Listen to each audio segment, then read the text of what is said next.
Greetings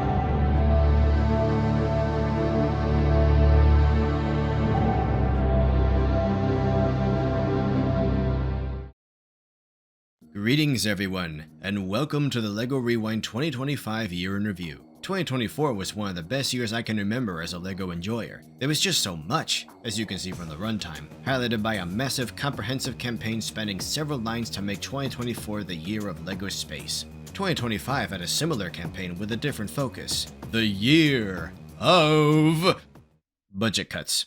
Yeah, 2025 wasn't easy, and I had to cut back on the amount of specimens I got for B-roll footage. The year of F1 was mainly a Speed Champions thing. Previous years had a couple F1 cars here and there I enjoyed, and I considered getting all 10 that dropped in 2025, which you can bundle together in one box. Probably the most stickers ever featured in one set. But, I didn't get any. Well, I did get one, it just wasn't one of these. But they are interesting, each with different little shapes and building tricks, and a few new pieces like these rods for the front wheels. A bit more specialized for Speed Champions than the usual new wedges and miscellaneous bits like these long curved slopes. Curiously, a couple of these had to be marketed to adults because of the brands featured on the cars. Though curiously, not Kick. The F1 love doesn't end there. 2026 has a few more, though a couple go back to the old-fashioned rods.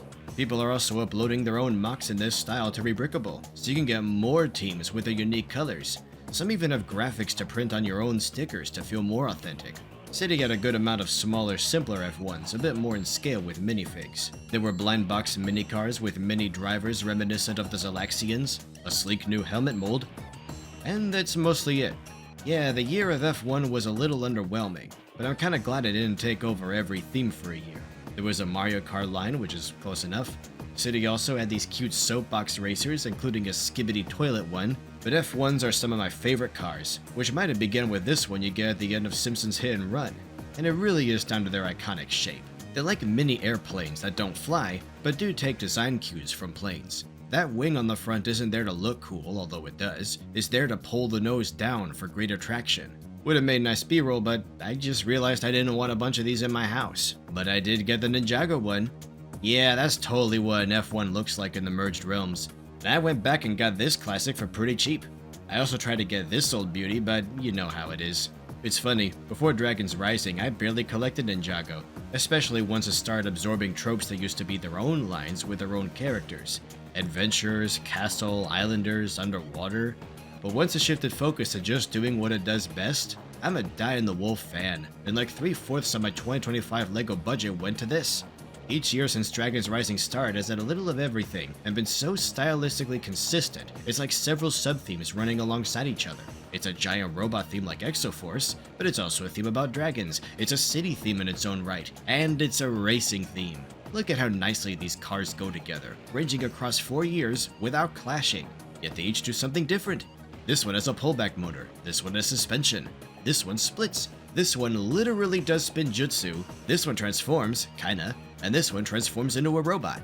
Yeah, that's another niche covered, Ninjago's own line of Transformers. Lloyd's Jetmech even makes a good blueprint for a future Starscream. Just make it taller and add a couple steps to clean it up. Every other day, I hear the Ninjago is worse than ever, and everything wrong with LEGO. It should just end already so that other themes can thrive. But if Bionicle was still around, I could see people say the same thing about that. Actually, Ninjago post-rebooted is now older than G1 was when it ended. I guess Ninjago's sort of filling the void left by Bionicle for me now. If I had to cut anything from LEGO's current catalog, I'd start with licensed or grown-up sets. With so little space for original themes, we shouldn't pit them against each other. We need more, not less, and Ninjago, like it or not, is still going because it's actually really good. I'm not gonna glaze everything it does though. This Rantu set so poorly represents the character, I built Rebrickable user Kira151's design instead. And to dip into 2026 a bit, I love this Ryu build, watching him grow up year to year, but that head though. Actually it looks fine. I don't mind the top half with the mouth molded in, it just looks like a scaly ridge to me. But it is sad how LEGO restricts their designers with the limited pool of new parts or prints they're allowed each year. It's like every wave we get one new piece that gets used across the whole wave, like this leaf or a sword. I get if they're afraid of repeating their mistakes of the 90s and early 2000s, but they can afford a new Ryu head. My biggest beef with Dragons Rising? Not enough Source Dragons. I had such high hopes in 2024 that following the Source Dragon of Motion, we'd see the others, maybe one each year. Because realistically, how long can they keep Dragons Rising going before refreshing the brand for a new generation again? But almost 2 years later, it doesn't sound like there are any new Source Dragons on the way. We've had adjacent dragons, Thunderfang who attempts to become a Source Dragon, we have Arc Dragons that look like they could be Source Dragons but are just their spokespeople. We're in year 4 and there's only one so far. At the rate they're going, it'll be a couple decades before all the Source Dragons have toys. If they do, I guess Motion was a one-off. Maybe it's a story thing, like giving them all bodies that we can perceive would cheapen them considering they are the universe. They're too big, too cool to be LEGO sets. But Matanui, that's disappointing. I guess I'll have to settle for pretending these other sets are the Source Dragons. Like life here. People hate this thing. But while I have some issues with it, it's one of the prettiest LEGO dragons I've ever seen. Tucked in, the wings remind me of the willow tree in my yard. I can just hear them rustle as this thing moves. And stretched out, they look like tufts on the end of tree branches, with larger printed versions of that leaf piece. People have a problem with a naked Technic beam, so I covered them up. But it kinda made them look worse, and more importantly, got in the way of folding the wings. In the show, the ninja's actions create a schism in the Source Dragon's council, causing some to leave. Which is terrifying because, again, these beings are the universe. Any disorder between them is gonna cause natural disasters or the ninja's elemental powers going out of whack. Maybe Raya will become a Source Dragon at the end and unite them all. I don't know. Moving on. Monkey Kid ended. Yeah, I kinda saw this coming, but the way it went out is a little sad. 2 okay sets, no new season, not even a special to wrap things up. Still, it got 5.5 years. That's more than twice the 2.5 most LEGO IPs get, so I can't say it didn't have a good run. But I'm gonna save the rest of my thoughts for the Monkey Kid Rewind sometime this year. Dreams might also be ending. The latest wave appears to be the last, and there's no 4th season, just a few shorts on YouTube. And just as the show is actually getting good. Some 2025 sets were cancelled, and things they seem to be building up to likely won't pan out. But hey, it got 6 waves. That's 3 full years, spread out awkwardly over 4 years. People say these themes are failing, but look, they can't all be Ninjago or City or Bionicle. Any theme that survives that 2.5 year filter is a success in my book, and the last few Dream sets might just be the best. But again, you guessed it, saving my thoughts for the Dreams Rewind. I've got to compliment City. They have a good thing going with their recent construction sets and space sets and so on. Even if they just drip feed a couple per year, they're so aesthetically consistent that they add up over time, like Ninjago, so it's never too late to jump in. They add some new Arctic sets that visually match the ones from 2023, and Johnny's here with more maps connecting to the 2024 jungle sets. It's like a little story that keeps going. They used to have flash games and comics and all sorts of supplemental media connecting this stuff, but these days they just let the sets speak for themselves. Ah well. Technic yielded some freaking new pieces, like elbows with extra arms. I've waited decades for acute angles like this, so neat. Sonic still exists, though it seems to be losing steam. We got a few Sonic Adventure 2 sets, a giant promotional crab meat that thankfully has no exclusive pieces so you can just bricklink it together and pretend it's a boss, an Eggman mech from Sonic Prime, and a command truck I think started out as a set, but was later drawn in the background of a Tails Tube short. So hey, it's canon. That means it's okay to enjoy, cause only canon things are good, right? Though I worry ping-ponging a Chaos Emerald around might cause it to explode. And look, the Hero Chow Garden. Since LEGO won't make a Chow mold to populate this stealth Chow Garden with, I built 4, designed by Yodakia. Yeah, I love them. They get the job done. The newest Badniks have dropped the animal gimmick, which does bug me a little cause I liked how they recreated that aspect of Sonic's gameplay in a physical space. But whatever. Spider-Man. These sets are neat. It's just buildings like Peter Parker's apartment, Oscorp, and the Daily Bugle that pin together like Monkey Kid's buildings, and are covered with attachment points for webbing, or stands, or feet. I wanted to film these together. I was even gonna attach Ghost Rider's bike to a building like he's riding down the side in that game. But budget cuts. I like these villain designs mostly. Like Rhino here could be a guy in a mech suit, or just a really big guy. Mysterio looks great, though I'd still give him his wispy old trail if I could, and this older Dr. Octopus design is still my favorite. The claws, the anti-studs simulating suckers. This isn't Doc Ock, this is Luke Carlisle in his knockoff Doc Ock suit. I think they'd look good fighting it out. I really like this format for Spider-Man. If y'all want a proper Spider-Man rewind, that might be a good patron-funded episode, like the Batman one. Now something a little serious. After almost a decade of development, Masks of Power, the long-hyped Bionicle fan game, was DMCA'd by LEGO before the first demo could be released. Main reason being, it just looked too authentic, indistinguishable from the real thing. Which is exactly what they were going for. Team Kanohi, now Unmasked Games, wanted this to look and sound just like those early CG animations you watched as a kid on those little CDs that came with the original toys, playing a Bionicle commercial. But they flew too close to the sun. It had a Steam page, it dominated Bionicle Games search results, it had a new Cryoshell song. No one could be blamed for seeing this and assuming it's an official LEGO product. I'd say it's AM2R all over again, but, well, that was actually released for a day. I guess if anyone wants to make a game like this now, it needs to look just crappy enough that people won't mistake it for the real thing, or you assemble a team and develop an entire game in secret without any feedback, word of mouth, or support from fans to keep you motivated, and shadow drop it all when it's done, hoping a few people download and share it before it gets DMCA'd. That's a big ask. But you know, I was gonna make a much more negative segment before I read a 2022 blog posted by a 3D artist / former lead level designer about their experience and mistreatment, revealing the whole project to kind of be a big sham. As polished and professional as it looked, it was just smoke and mirrors hiding a buggy, barely functioning tech demo, deceptively marketed as a game basically done.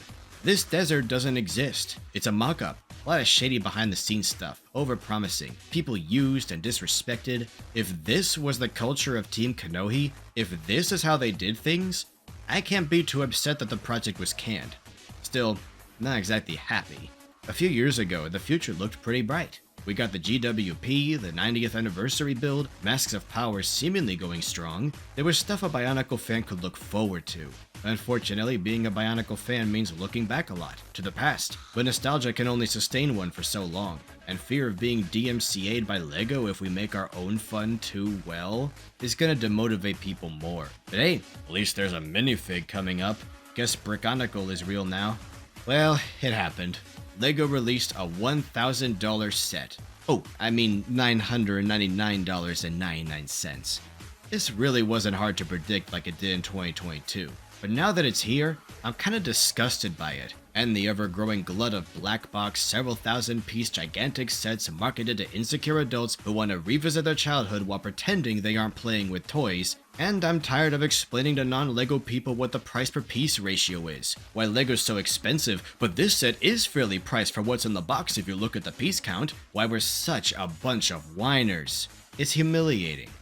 I have a lot more to say about this in the wake of the ridiculous Pokemon sets and the Smart Brick, but I'ma save those thoughts for the 2026 rewind, sorry. I championed downsizing Star Wars sets when they first started doing it in 2021 because prices, at the time, also went down. Which I thought was the point, to make X-Wings and U-Wings and TIEs more affordable for families. And personally, I thought they just looked nicer, more whimsical than the detailed, overly realistic, bloated ones. Though I did lengthen the cannons of this ARC 170 slightly, but they've lost the plot with recent prices. They finally released a new Jango Fett Slave 1 and a blue MTT, two things I've been asking them to make for years, both in the same year, and I just couldn't splurge on either of them. I was gonna try, had a few older Separatist builds ready to film alongside the MTT, but I skipped it. And this, dear lord. Battle packs were created to be small and cheap, a quick, easy way to army build. A $45 price tag, close to $50 including tax, defeats that purpose, the concept of a battle pack. I don't like talking about LEGO's prices. It's so repetitive, cause everything's overpriced now. It kills all other discussion. You know how I talk on this show. I like to focus on how a set is designed, how sturdy is it, what are its features, what style is it going for. But I can't talk about any of that when the price is so egregious that none of it matters. This turbo tank costs twice what it should and falls apart, so it's overpriced and badly designed. But I'm also seeing sets that are genuinely great builds lumped in. Look at this Ninjago car they just revealed. That is sick, those lines are beautiful, and people are calling it garbage because of the price. Well, and the minifig selection. I personally think too much importance is placed on minifigs. One of the ways LEGO gets away with charging so much is set exclusive minifigs, because there's a whole market of people waiting for a minifig of this or that character, and LEGO, and resellers making an investment, exploit that. It's consumer unfriendly and we need to stop indulging them. So yeah, I'm mostly sad this year of LEGO Star Wars out, and I'm worried LEGO's takeaway won't be that they charge too much, but that people don't want a blue Slave 1 or a blue MTT. Hopefully not. Gosh, this has turned into a pretty downer episode. 2025 LEGO was not by any means bad. More like half and half, hit and miss.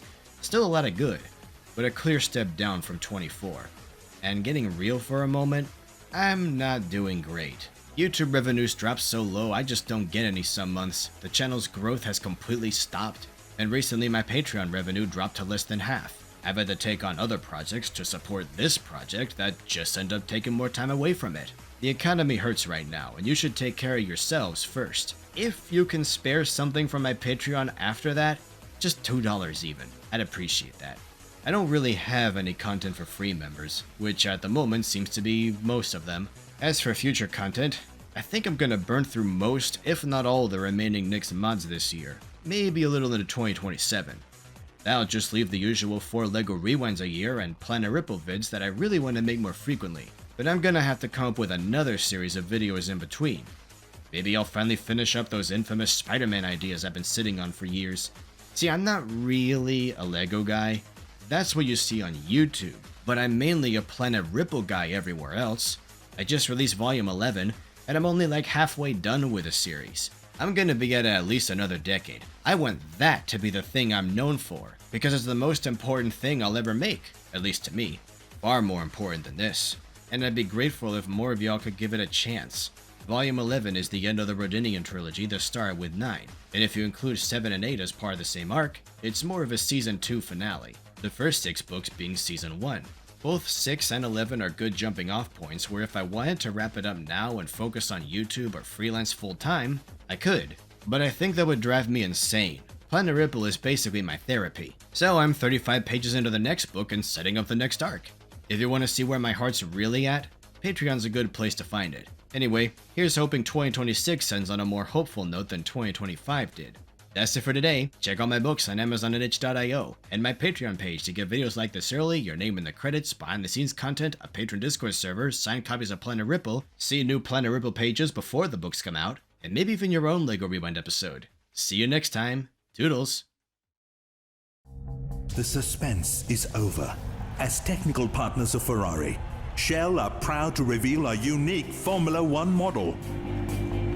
Constructed from Lego bricks.